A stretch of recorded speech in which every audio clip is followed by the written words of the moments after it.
Cook and food থেকে সবাইকে স্বাগত জানাচ্ছি। ভিডিওটি না টেনে পুরো ভিডিওটি দেখে নেবেন। বইমেলাতে গিয়ে আয়ানবাবুর কিছু দৃশ্য আপনাদের সামনে তুলে ধরলাম। দেখুন আয়ানবাবু কী করছে। আজকে আপনাদের মাঝে রান্না নিয়ে চলে আসলাম। চলুন পোস্ত দিয়ে বাটা মাছের ঝাল করে দেখাবো। তার জন্য মাছগুলা পরিষ্কার করে ধুয়ে নিয়েছি, এবার কেটে নিচ্ছি।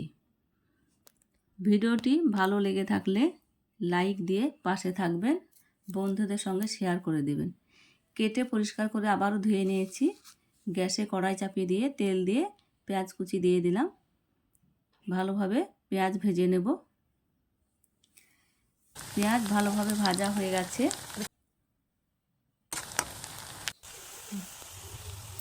একটা টমেটো কেটে দিয়ে দিলাম।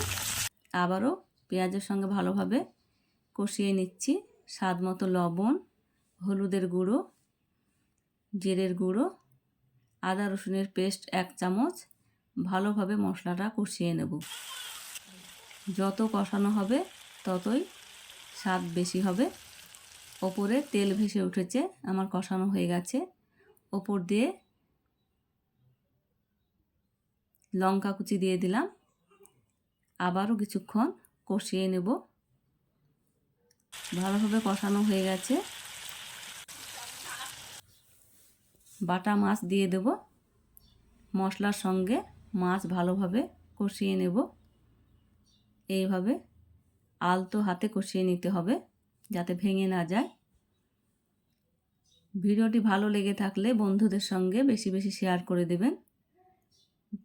জল দিয়ে দিলাম, ফুটে উঠেছে, ঢেকে রেখে দেব। আমার রান্না অনেকটাই হয়ে এসেছে। এদিকে পোস্ত বেটে রেখেছিলাম, পোস্তটা দিয়ে দেবো ওপর দিয়ে। ভালোভাবে মিক্স করে নিচ্ছি পোস্তটা চামচ দিয়ে।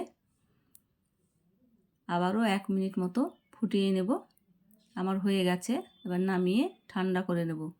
নামিয়ে ঠান্ডা করে নিয়েছি, একটা থালাতে তুলে নেব। দেখুন পোস্ত দিয়ে বাটা মাছের ঝাল এত সুন্দর হয়েছে, আপনারা একবার বানিয়ে দেখতে পারেন। খুব সহজেই বানানো যায়। বাড়িতে বাটা মাছ থাকলেই ঝটপট বানিয়ে নেওয়া যায়।